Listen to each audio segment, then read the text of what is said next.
Halo, Assalamualaikum warahmatullahi wabarakatuh. Gimana kabarnya hari ini? Semoga sehat dan tetap semangat belajar ya. Video ini membahas soal-soal tentang gaya. Rumus yang digunakan yaitu rumus resultan gaya dan hukum Newton. Simak videonya sampai akhir ya.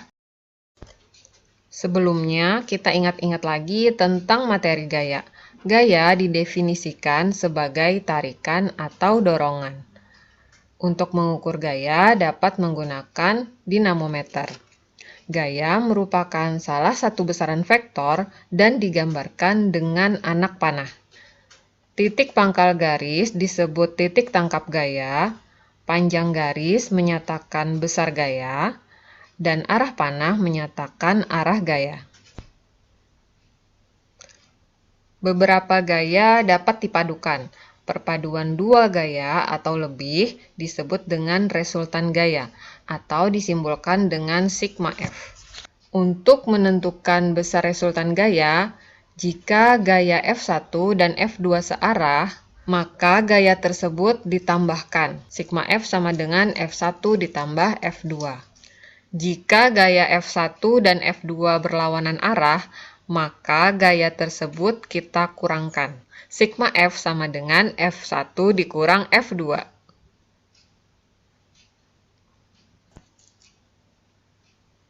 Sir Isaac Newton menyatakan gerak benda terkait dengan hukum-hukum Newton.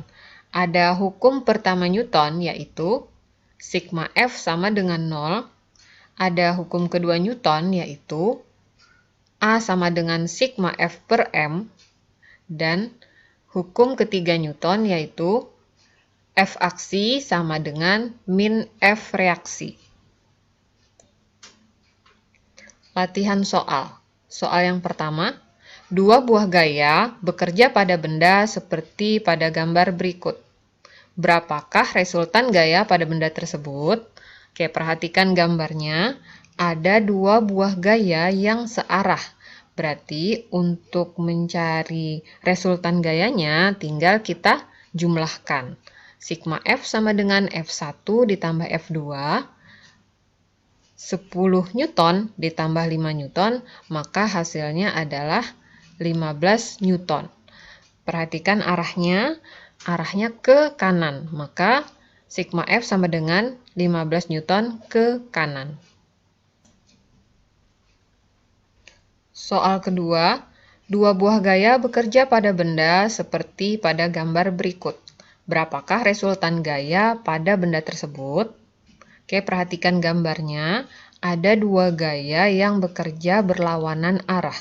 Berarti untuk menyelesaikannya, kita menggunakan rumus sigma F sama dengan F1 ke kanan dikurangi F2 yang ke kiri. Sehingga kita masukkan angkanya, 10 Newton dikurang 5 Newton, hasilnya adalah 5 Newton. Kemana arah gayanya? Ke gaya yang lebih besar, yaitu ke kanan. Soal yang ketiga, dua buah gaya bekerja pada benda seperti pada gambar. Berapakah resultan gaya pada benda tersebut?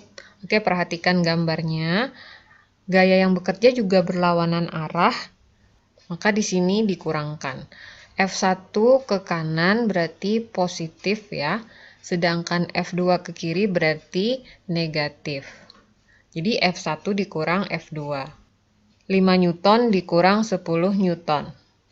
Sehingga hasilnya adalah minus 5 Newton. Minus di sini artinya dia bergerak ke kiri. Atau bisa juga kita tuliskan sigma F sama dengan 5 Newton ke kiri.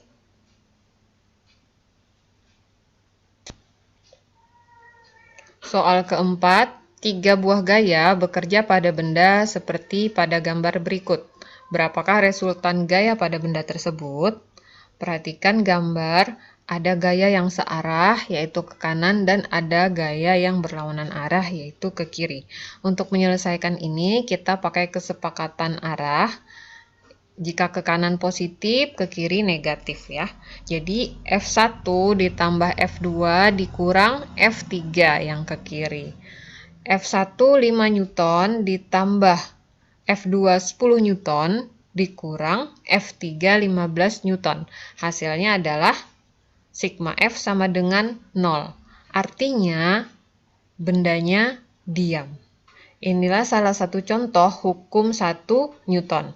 Pada gambar ini terlihat sebuah benda ditarik dari arah berlawanan dengan besar gaya yang sama, sehingga resultan gayanya sama dengan 0. Soal yang kelima, dua buah gaya bekerja pada benda seperti gambar berikut. Jika massa benda 5 kg, berapakah percepatan benda tersebut? Ini merupakan salah satu contoh hukum kedua Newton. Karena gayanya ada dua, maka kita cari dulu resultan gayanya. Dia searah, maka tinggal kita jumlahkan.